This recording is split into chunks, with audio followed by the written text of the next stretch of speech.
Welcome to Loup TV. I'm your host, Gene Munster, joined by our in-house expert here, Matt Joyce.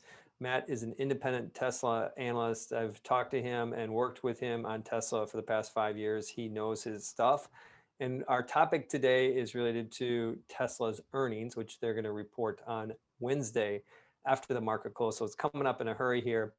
And I want to make just a high level observation is that it feels like there's been two camps related to understanding Tesla as an investment. There has been the camp that has been correct, which I would call them people exactly like you, Matt, independent Tesla analysts, people like Rob Maurer, Galley, all these have really led the conversation for traditional sell side analysts. And was one of those.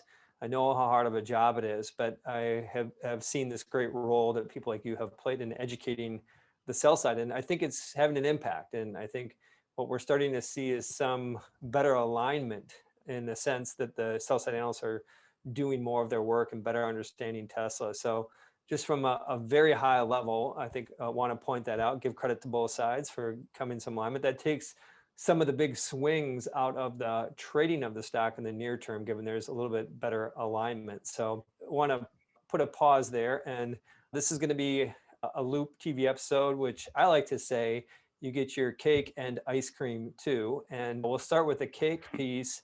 The cake piece is going to be the high level about what to take away. And then we're going to pause there and then go into a little bit of a deeper dive in each of those segments. So let's kick it off here. Matt, Tesla earnings, what are the three things that you're looking most to? And are any of those three going to surprise people? I would say high level, the three most important things for earnings tomorrow: free cash flow, auto gross margin, excluding credits, and delivery guidance.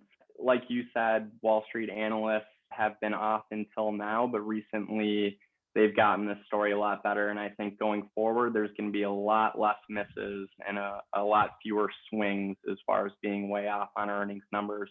But free cash flow specifically, it was 1.3 billion in Q3. The estimate for this quarter, FactSet, is 926 million. I think that's going to be a stunning beat, 1.5 billion plus. Okay, so we're talking about 50% upside to free cash flow, despite this better realignment with, I guess, quote, official published estimates. So there is still surprises here. And we'll get into the mechanics of how that big beat comes with free cash flow potential could come in a minute here. Second, talk to us about auto gross margins. This is something that the street tends to kind of fall back, look at as some sort of barometer at the company's ability to really advance to being beyond just a car company and being more of a tech-like business model. Yeah, so this is where the bear case was busted. People like Bob Lutz would go on TV and basically say Tesla loses money on every car it sells. Well, if that was the case, Tesla just put up 180,000 vehicle deliveries this quarter. If that were true, they would be hemorrhaging money, but they're not. And their auto gross margin ex credits is in great shape. It was 23.7% in Q3, and the consensus estimate for Q4 is 24.2%. So it's really exciting to see that ramp this past year. And do you feel that that is a doable number, that 24+% auto gross margins ex credit?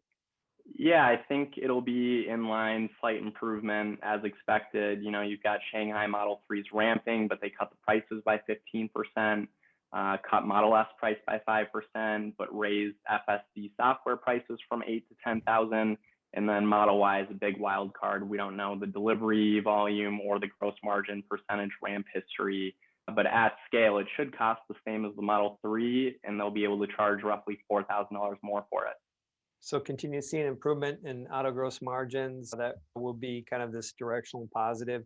And then the last piece is just guidance. The company operates in quite a unique way when it comes to Elon and guidance. The last time Elon gave any sort of indications about how to think about delivery growth was back at Battery Day, and the street is looking for about 57% growth in deliveries for this year. And do you think Elon's going to make any comments on the call about guidance? And if so, what do you think delivery guidance or revenue guidance, probably delivery guidance, what do you think those comments will be?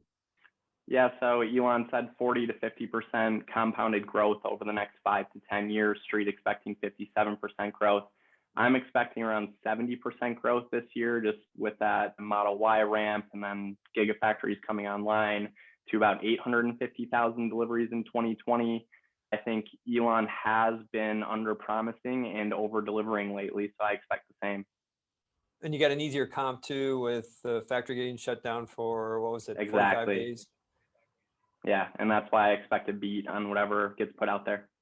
And I made a earlier mistake, thanks to you and Rob for correcting me on this, is that how much they could actually produce. Can they produce this, call it 800, 850, 775,000 cars, up from 500 in 2020? And the simple answer is yes, they do have the current capacity to do that. They probably have capacity to do more than 1 million. Those are the three things I think people will be most focused on here. And we're still in the cake part of the conversation. Before we get to the ice cream part, I wanted to ask you, with the earnings call, never a dull moment. And what are you expecting, kind of some of the more important topics to come out of that earnings call? I am most excited to hear if the Cybertruck launch is still on track for the end of 2021 this year. I think that would be huge and unexpected. I don't think where are they people going to make actually. that? That's Austin. Yeah. Have they even broken ground on Austin? Oh yeah, it's a pretty large gigafactory already. They are going real quick. Okay, so but when did they break? 9 months ago? 6 months ago? Yeah, I would say a few quarters ago, but it's going up as quick as China. Okay. And so that is possible that they can actually have Cybertrucks coming out of Austin in 2021. I mean, that's on the table. That's what I'm excited for, but it's a novel manufacturing technique, so that would still shock me. That's a pretty tight timeline to hit. Okay.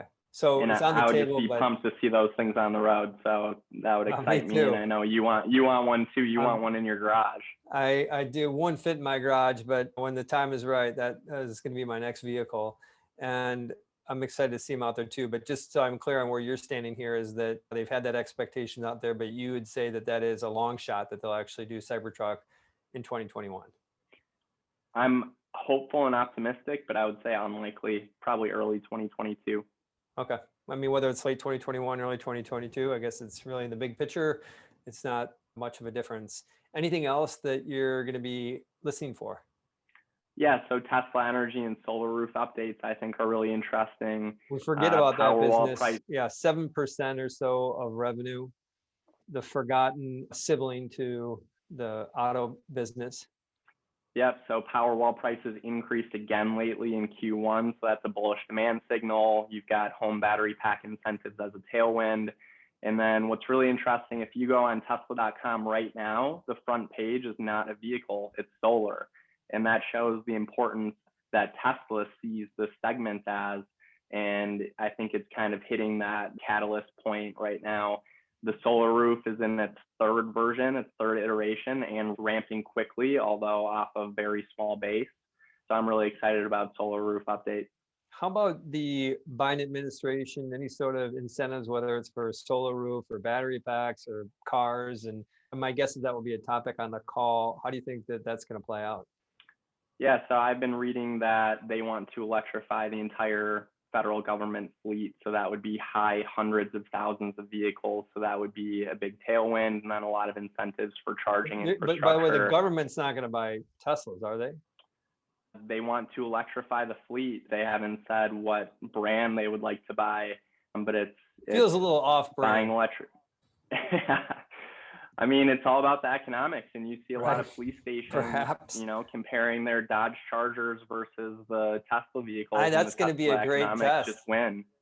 I agree that dollar for dollar, it makes sense that our tax dollars go to buying these, because I think they're just more range, better vehicles. But anyway, I guess they'll navigate that. So let's put that in the camp that it's a longer shot that our federal workers are going to be driving Teslas in the next few years. Let's put that in the long shot category. And are there any benefits beyond that? Do you think that they're going to revisit some of these EV tax credits that Tesla enjoyed for a long time and has kind of worked through a lot of those? Is that back on the table? Yes, I think it's definitely back on the table, and those electric vehicle subsidies that Tesla will get, the legacy auto will get, and that will last them a lot more years because they'll do way less volume. Tesla will blow through it like that. That on top of subsidies and electric vehicle charging infrastructure that the administration might do, I think this will actually help legacy competition a lot more than it'll help Tesla. So it'll actually help close that gap. Because right now, if you have a Tesla, your charging setup, no matter where you go, is stellar. And that's not the case for the electric vehicles that legacy is rolling out right now.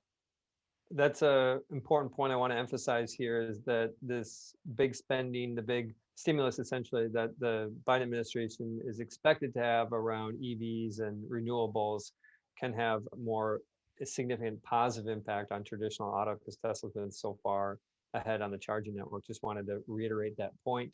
Anything else that you're a keen ear to on the call? Yeah, so Model S and X refresh, a Model S Plaid early release. I'm really curious about if anything is said on the call about that.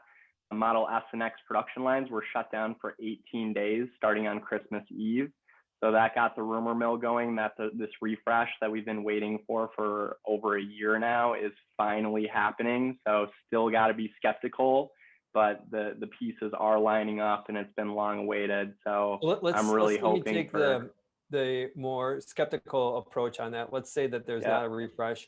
Why would they shut down the line? That's a good question. I don't know. 18 days is a really long time. And they also lowered the Model S pricing from $75,000 to under $70,000. So that would line up, shut down the production lines, revamp it for the refresh vehicle. And then on top of that, kind of blow through the old Model S inventory that's about to become obsolete. Got it. Okay. So there is more to come there. And anything else? We got a long list there of things to keep an eye out for on the call. Anything else?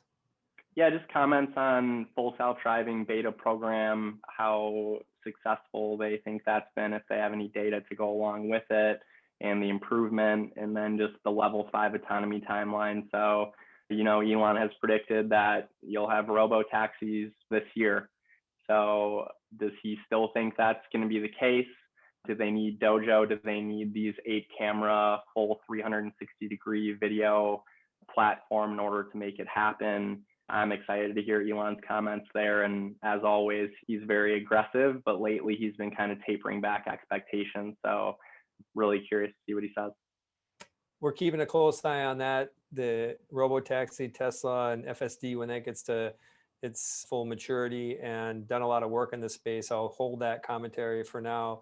But just leave with the thought that I think that is going to be something that people take away from this call. And I think that topic, FSD, as a central topic to the Tesla story, will become much greater focus. So we're going to wrap up the cake part of the earnings conversation. If that's all you wanted, thanks for joining. If you want some ice cream here, I would like to talk a little bit about revenue.